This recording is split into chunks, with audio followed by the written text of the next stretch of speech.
আসসালামু আলাইকুম। অবিরাম বাংলা সংবাদে সবাইকে স্বাগত জানাচ্ছি মার্জিয়া মীরা। শুরুতে বিআরবি কেবল সংবাদ শিরোনাম। প্রার্থিতা ফিরে পেতে আজ থেকে ইসিতে আপিল শুরু। যাচাই বাছাইয়ে সারা দেশে 1842 জনের মনোনয়ন বৈধ ঘোষণা, 723টি বাতিল।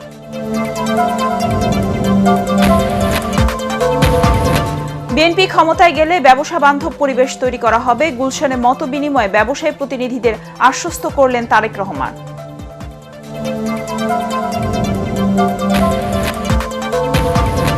গুমের পেছনে ছিল রাজনৈতিক উদ্দেশ্য, প্রধান উপদেষ্টার কাছে চূড়ান্ত প্রতিবেদন। বিএনপি ও জামায়াতের অনেক নেতাকর্মী এখনো নিখোঁজ।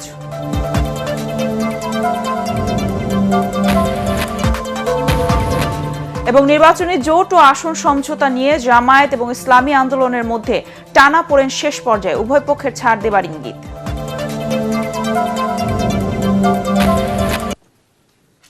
শুনছিলেন বিআরবি কেবল সংবাদ শিরোনাম, এবার বিস্তারিত। ত্রয়োদশ জাতীয় সংসদ নির্বাচনে প্রার্থিতা ফিরে পেতে আজ থেকে নির্বাচন কমিশনে আপিল করতে পারবেন ক্ষুব্ধ প্রার্থীরা। মনোনয়ন যাচাই বাছাই শেষে প্রাথমিকভাবে প্রার্থীদের সংখ্যা চূড়ান্ত করেছে নির্বাচন কমিশন। সারা দেশে 300 আসনে 2568 জনের মধ্যে বৈধ প্রার্থী 1842 জন। প্রার্থিতা বাতিল করা হয়েছে 723 জনের। যাচাই বাছাই শেষে ঢাকার 20 আসনে 238 জনের মধ্যে বৈধ 163 জন প্রার্থীর মনোনয়ন বাতিল হয়েছে 75টি। 5 থেকে 9 জানুয়ারি পর্যন্ত আপিল দায়ের করতে পারবেন বাতিল হওয়া প্রার্থীরা। আপিল নিষ্পত্তি হবে 10 থেকে 18 জানুয়ারি, আর প্রার্থিতা প্রত্যাহারের শেষ দিন 20 জানুয়ারি। বিএনপির ভারপ্রাপ্ত চেয়ারম্যান তারেক রহমানের সাথে বৈঠক করেছেন ব্যবসায়ী নেতৃবৃন্দ। সোমবার সন্ধ্যায় গুলশানে চেয়ারপারসনের কার্যালয়ে এই বৈঠক অনুষ্ঠিত হয়। এ সময় দেশের চলমান বাণিজ্যিক পরিস্থিতি নিয়ে আলোচনা হয়। বিএনপি ক্ষমতায় গেলে দেশে ব্যবসা বান্ধব পরিবেশ তৈরি করা হবে বলে ব্যবসায়ী প্রতিনিধি দলকে আশ্বস্ত করেছেন তারেক রহমান।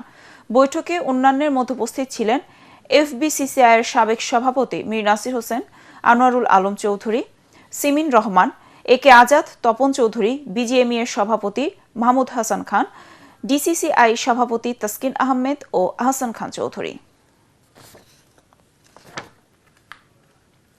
গুমের পেছনে মূলত ছিল রাজনৈতিক উদ্দেশ্য, প্রধান উপদেষ্টার কাছে জমা দেওয়া চূড়ান্ত প্রতিবেদনে উঠে এসেছে তথ্য। বিকেলে রাষ্ট্রীয় অতিথি ভবন যমুনায় প্রধান উপদেষ্টা ডক্টর মোহাম্মদ ইউনূসের কাছে এই প্রতিবেদন জমা দেন কমিশনের সভাপতি বিচারপতি মইনুল ইসলাম চৌধুরী। কমিশন জানায়, মোট 1913টি অভিযোগ গুম সংক্রান্ত তদন্ত কমিশনে জমা পড়ে। এর মধ্যে যাচাই বাছাই শেষে 1569টি অভিযোগ সংজ্ঞা অনুযায়ী গুম হিসেবে বিবেচিত হয়েছে। এর মধ্যে 287টি অভিযোগ মিসিং অ্যান্ড ডেড ক্যাটাগরিতে পড়েছে। প্রতিবেদন থেকে কমিশন জানায়, গুমের শিকার ব্যক্তিদের মধ্যে যারা জীবিত ফিরেছেন তাদের মধ্যে 75% জামায়াত শিবিরের নেতাকর্মী, 22% বিএনপি ও অঙ্গ সংগঠনের নেতাকর্মী।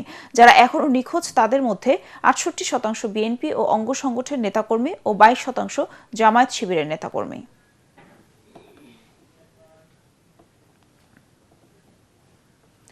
ভারতীয় আধিপত্যবাদ ও দেশে সন্ত্রাস, দুর্নীতি ও লুটরাজের বিরুদ্ধে ইনসাফ ভিত্তিক বাংলাদেশ গড়ার কথা জানিয়েছেন জাতীয় নাগরিক পার্টি এনসিপির মুখ্য সমন্বয়ক নাসির উদ্দিন পাটোয়ারি। ওসমান হাদির হত্যার বিচার ও খুনিদের গ্রেফতারের দাবিতে ঢাকা বিশ্ববিদ্যালয়ের রাজু ভাস্কর্যের সামনে সকালে বিক্ষোভ কর্মসূচিতে তিনি একথা বলেন। এই সময় নাসির উদ্দিন পাটোয়ারি অভিযোগ করেন, আসন্ন জাতীয় সংসদ নির্বাচন ঘিরে আইন শৃঙ্খলা বাহিনীর আচরণ প্রশ্নবিদ্ধ।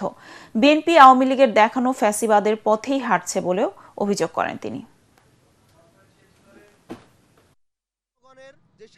আজাদির জোট, আরেকটি হলো গোলামির জোট, যেখানে আমাদের সংস্কৃতির পরাধীনতা রয়েছে, অর্থনৈতিক পরাধীনতা রয়েছে, রাজনৈতিক পরাধীনতা রয়েছে।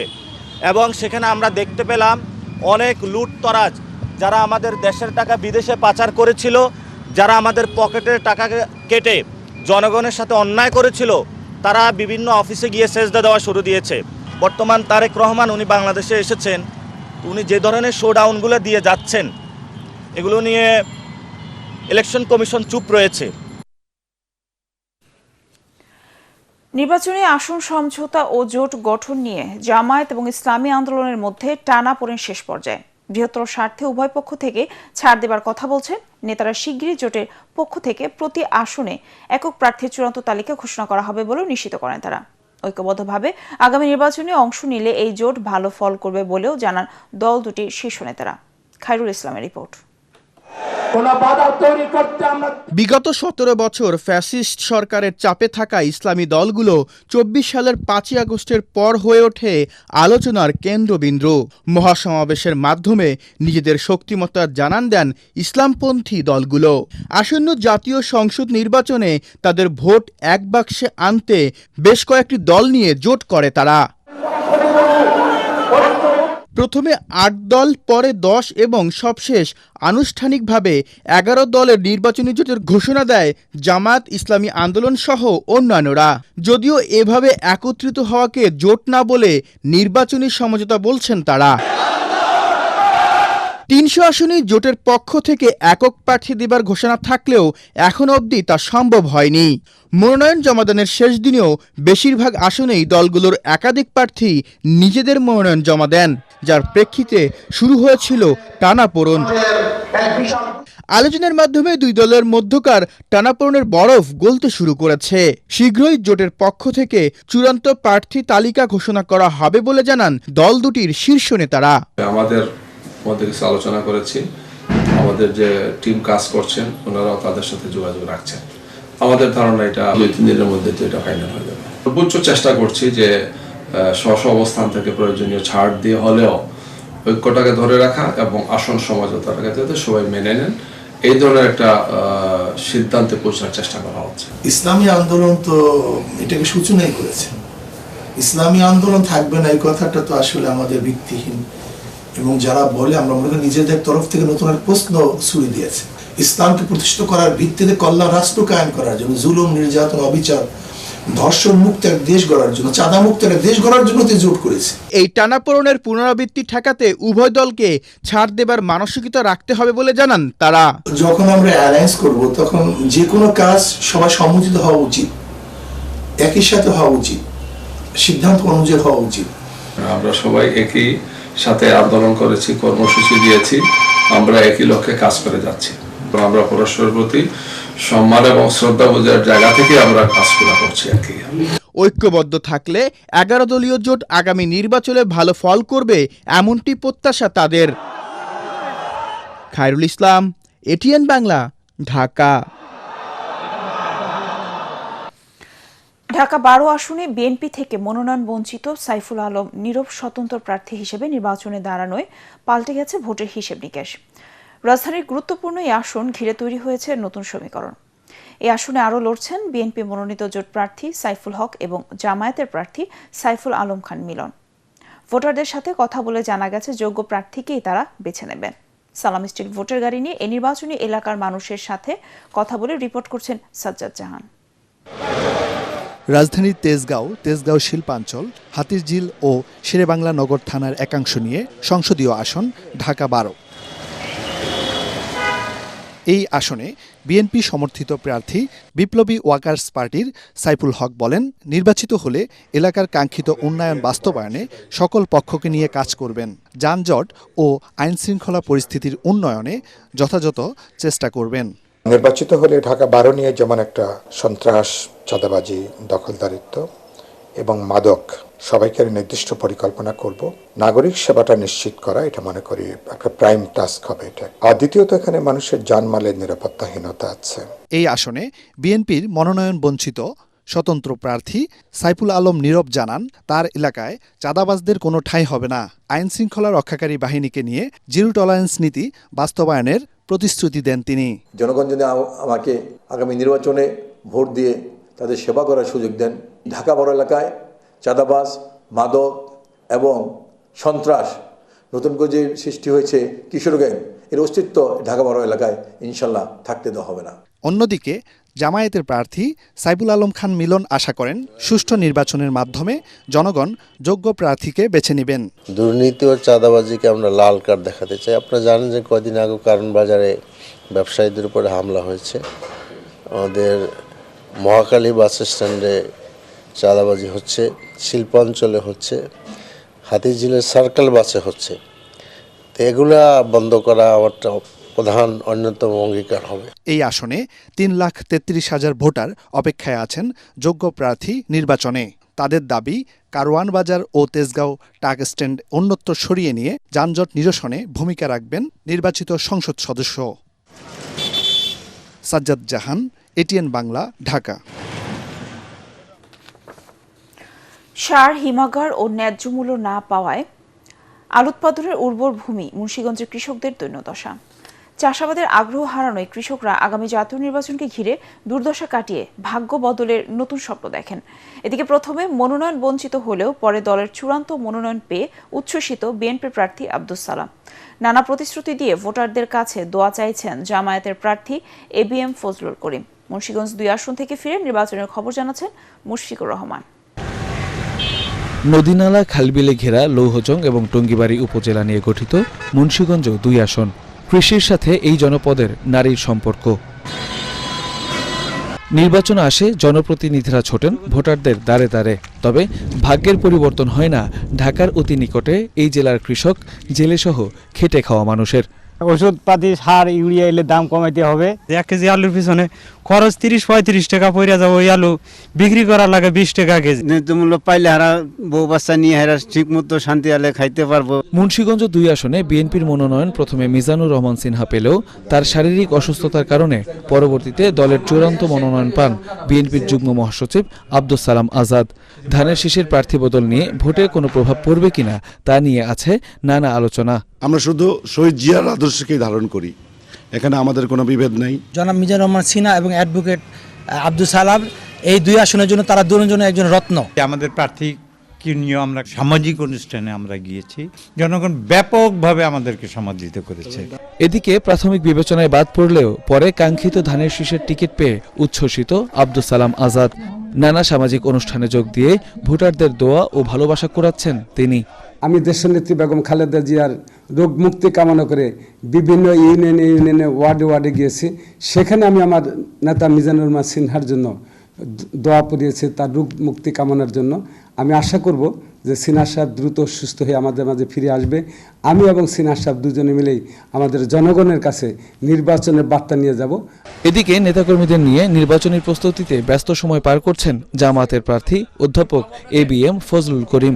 এলাকার সন্তানদের ঢাকায় যাতে যেতে না হয়, এখানেই যেন মেডিকেল কলেজে পড়তে পারে, এখানে যেন বিশ্ববিদ্যালয়ে পড়তে পারে, ইনশাআল্লাহ তার ব্যবস্থা করা হবে।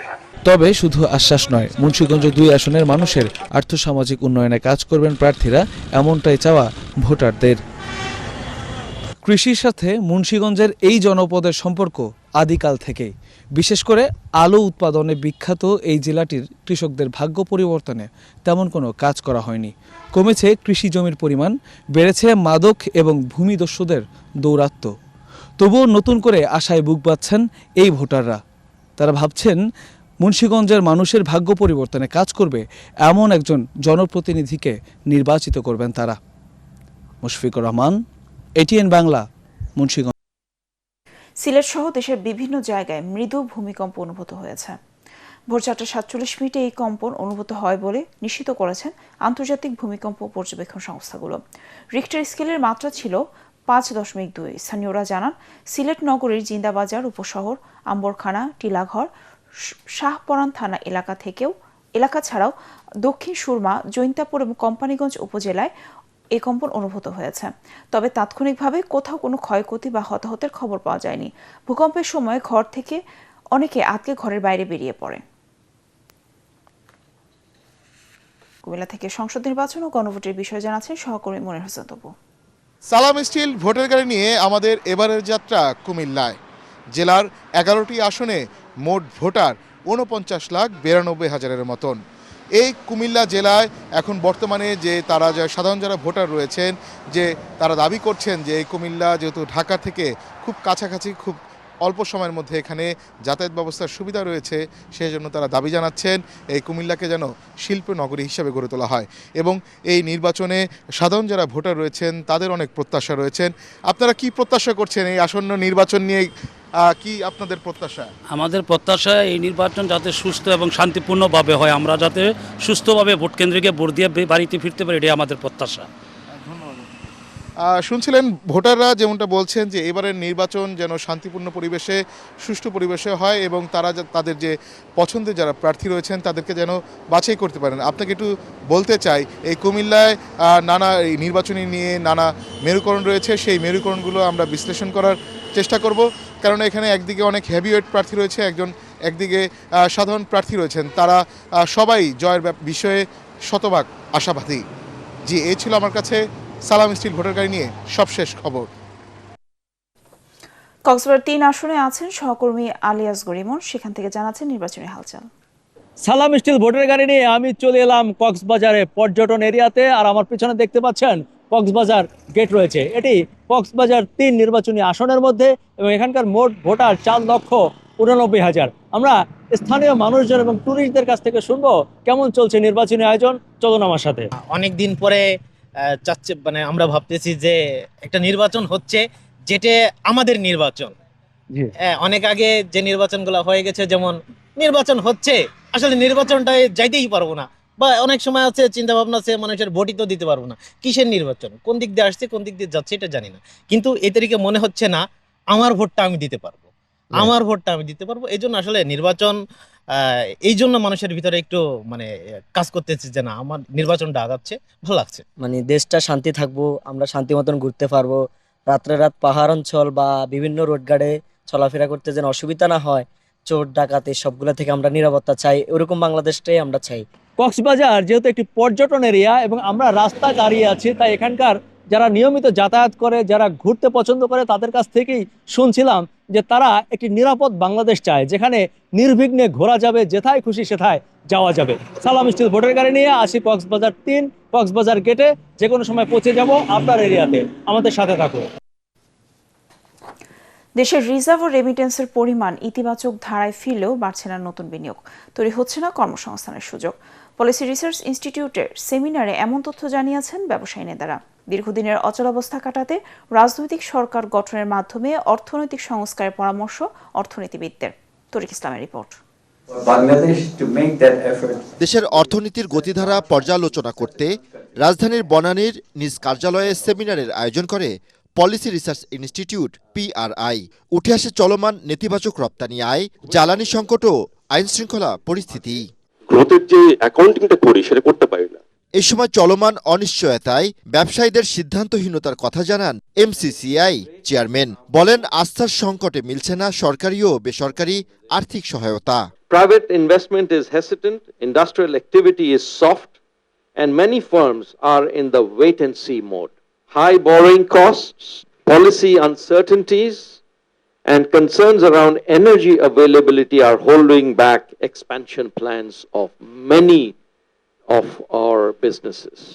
অর্থনীতির ধারাকে সঠিক পথে নিয়ে আসতে 90-এর দশকের মতো আমূল সংস্কারের প্রস্তাবনা তুলে ধরেন PRI chairman.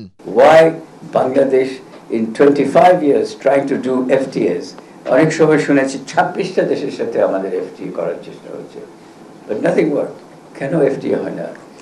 Well, the first stumbling block is our tariff regime. আমাদের এই ধরনের ট্যারিফে কেউ ফ্রি ট্রেড এগ্রিমেন্ট করে, ইভেন ভুটানের সাথে একটা ফ্রি ট্রেড এগ্রিমেন্ট করতে পারে না। নতুন কর্মসংস্থানের সৃষ্টি আর বিনিয়োগে আস্থা ফেরাতে বড় ধরনের সংস্কারের পরামর্শ অর্থনীতিবিদদের। Our reserves have gone up from $16 billion to $28 billion.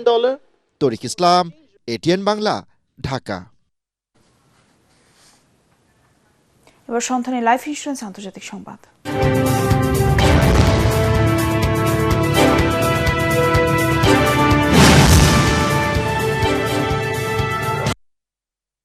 ভেনেজুয়েলার প্রেসিডেন্ট নিকোলাস মাদুরোকে আটকের পর এবার কলম্বিয়ার প্রেসিডেন্ট গুস্তাভো পেট্রোকে উৎখাতের হুমকি দিলেন মার্কিন প্রেসিডেন্ট ডোনাল্ড ট্রাম্প। এছাড়া কিউবার সরকারও শীঘ্রই পতনের মুখে পড়তে পারে বলেও সতর্ক করেছেন তিনি। গভীর রাতে এয়ারফোর্স ওয়ানে সাংবাদিকদের সঙ্গে কথোপকথনে কলম্বিয়ার বিরুদ্ধে সম্ভাব্য সামরিক অভিযানের ইঙ্গিত দিয়েছেন ট্রাম্প। বামপন্থী প্রেসিডেন্ট গুস্তাভো পেট্রোর নেতৃত্বে কলম্বিয়া একজন অসুস্থ মানুষের দ্বারা পরিচালিত হচ্ছে বলে সাংবাদিকদের সামনে মন্তব্য করেন ট্রাম্প। এই সময় পেট্রোর বিরুদ্ধে যুক্তরাষ্ট্রে কোকেন উৎপাদন ও সরবরাহের অভিযোগ তোলেন মার্কিন প্রেসিডেন্ট। এদিকে মাদুরোকে আটক করতে মার্কিন সামরিক অভিযানে 32 জন কিউবান যোদ্ধা নিহত হয়েছেন বলে জানিয়েছে কিউবা সরকার। তাদের স্মরণে আজ ও কাল দেশটিতে দুদিনের রাষ্ট্রীয় শোক পালন করা হচ্ছে। এছাড়া অপহৃত প্রেসিডেন্ট নিকোলাস মাদুরো ও তার স্ত্রী সিলিয়া ফ্লোরেসকে আজ তোলা হতে নিউ ইয়র্ক আদালতে। বর্তমানে ব্রুকলিনে মেট্রোপলিটন ডিটেনশন সেন্টারে বন্দী রয়েছেন তারা। নিউ ইয়র্কের কুইন্সের আগ্রা প্যালেসে রাজবাড়ী জেলা ওয়েলফেয়ার অ্যাসোসিয়েশন USA এর উদ্যোগে এআই অ্যাসোসিয়েশনের নবগঠিত কমিটির অভিষেক ও ইংরেজি নববর্ষ উদযাপন অনুষ্ঠিত হয়েছে। অনুষ্ঠানে যুক্তরাষ্ট্রের বসবাসরত রাজবাড়ী জেলার প্রবাসী সহ নিউ ইয়র্কের বিভিন্ন সামাজিক ও কমিউনিটির বিশিষ্ট ব্যক্তিবর্গ উপস্থিত ছিলেন। বাংলাদেশ ও যুক্তরাষ্ট্রের জাতীয় সঙ্গীত পরিবেশনের মাধ্যমে আনুষ্ঠানিক কার্যক্রম শুরু হয়। এরপর নবনির্বাচিত কমিটির সদস্যদের শপথ গ্রহণ অনুষ্ঠিত হয়। অনুষ্ঠানের অতিথি বক্তা হিসেবে বক্তব্য রাখেন অ্যাটর্নি মঈন চৌধুরী, আব্দুর রহমান চৌধুরী এবং ইসমাইল হোসেন স্বপন। এছাড়াও রাজবাড়ীর সংগঠনের পক্ষ থেকে বক্তব্য রাখেন মোহাম্মদ আব্দুল সালাম, মুস্তাফিজুর রহমান লিটন, মোহাম্মদ রঞ্জুরুল হক শামীম। অনুষ্ঠানে আরও বক্তব্য দেন নবনিযুক্ত সভাপতি মোহাম্মদ আবিদুর রহমান এবং নবনির্বাচিত সাধারণ সম্পাদক রফিকুর রহমান। অনুষ্ঠানের শেষ পর্বে মনোজ্ঞ সাংস্কৃতিক অনুষ্ঠানের আয়োজন করা হয়। এবার খেলার খবর।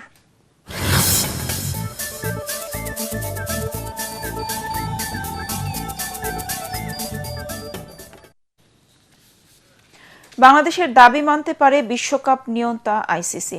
তাতে টি-20 বিশ্বকাপে বাংলাদেশের খেলাগুলো ভারত থেকে সরে যেতে পারে যৌথ আয়োজক শ্রীলঙ্কায়। এমনই সংবাদ প্রকাশ করেছে ক্রিকেট ভিত্তিক ওয়েবসাইট ক্রিকবাজ। গতকাল সন্ধ্যায় আইসিসিকে চিঠি পাঠিয়ে ভারত থেকে টি-20 বিশ্বকাপের ম্যাচ সরিয়ে দেওয়ার অনুরোধ করে বাংলাদেশ ক্রিকেট বোর্ড বিসিবি। সেই অনুরোধ মেনে নিতে পারে আইসিসি। বিশ্বকাপের সূচি অনুযায়ী বাংলাদেশের সব ম্যাচই ভারতে হওয়ার কথা ছিল, কিন্তু ভারতগামী বাংলাদেশ দলের নিরাপত্তা ও সুরক্ষার কথা ভেবে বাংলাদেশ দল ভারতে বিশ্বকাপ খেলতে না যাওয়ার সিদ্ধান্ত নেয়। গত শনিবার আইপিএল থেকে মুস্তাফিজুর রহমানকে বাদ দেওয়ার পর থেকেই পরিস্থিতি জটিল আকার ধারণ করে। তানজানিয়াকে একমাত্র গোলে পরাজিত করে আফ্রিকা কাপ অব নেশনসের কোয়ার্টার ফাইনাল উঠেছে স্বাগতিক মরক্কো। গোড়ালির ইনজুরি শেষে 2 মাসের বেশি সময় পর নিজেদের মাঠে রাবাতে খেলতে নামেন মরক্কোর অধিনায়ক আচরাফ হাকিমি। গোলশূন্য প্রথমার্ধের পর খেলার 64 মিনিটে প্যারিস সেন্ট জার্মের রাইট ব্যাক হাকিমির কাছ থেকে বল পেয়ে ব্রাহিম দিয়াজ মরক্কোর জয় নিশ্চিত করেন। এতে কোয়ার্টার ফাইনালে তারা আগামী শুক্রবার মুখোমুখি হবে 5 বারের চ্যাম্পিয়ন ক্যামেরুনের বিপক্ষে। দক্ষিণ আফ্রিকাকে 2-1 গোলে হারিয়ে শেষ 8-এ ওঠে ক্যামেরুন। গঞ্জালো গার্সিয়ার হ্যাট্রিকে রিয়াল বেটিসকে 5-1 গোলে উড়িয়ে দিয়ে লা লিগার শীর্ষে থাকা বার্সেলোনার সঙ্গে পয়েন্ট ব্যবধান 4 নামিয়ে আনলো রিয়াল মাদ্রিদ। ইনজুরি আক্রান্ত কিলিয়ান এমবাপ্পেকে ছাড়াই সান্তিয়াগো বার্নাবোতে খেলতে নামে জাভি আলোনসোর দল। 20 মিনিটে গঞ্জালো গার্সিয়ার গোলে লিড নেয় তারা। বিরতির পর একক নৈপুণ্যে ব্যবধান দ্বিগুণ করেন গার্সিয়া। 56 মিনিটে স্কোর লাইন 3-0 করেন অ্যাসেন্সিও। 66 মিনিটে বেটিসের হয়ে একটি গোল শোধ করেন কুচো হার্নান্দেজ। 82 মিনিটে হ্যাট্রিক পূরণ করেন গার্সিয়া। আর ম্যাচের শেষ দিকে রিয়াল মাদ্রিদকে 5-1 গোলের বড় জয় নিশ্চিত করেন ফ্রান গার্সিয়া। শেষ করার আগে বিআরবি কেবল সংবাদ শিরোনাম আরেকবার। প্রার্থিতা ফিরে পেতে আজ থেকে ইসিতে আপিল শুরু। যাচাই বাছাইয়ে সারা দেশে 1842 জনের মনোনয়ন বৈধ ঘোষণা, 723টি বাতিল। বিএনপি ক্ষমতায় গেলে ব্যবসা বান্ধব পরিবেশ তৈরি করা হবে। গুলশানে মত বিনিময়ে ব্যবসায়ী প্রতিনিধিদের আশ্বস্ত করলেন তারেক রহমান।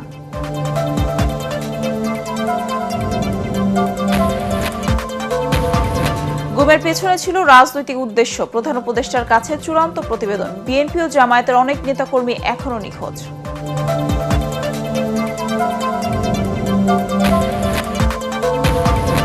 এবং নির্বাচনী জোট ও আসন সমঝোতা নিয়ে জামায়াত এবং ইসলামী আন্দোলনের মধ্যে টানাপোড়েন শেষ পর্যায়ে, উভয় পক্ষের ছাড় দেবার ইঙ্গিত।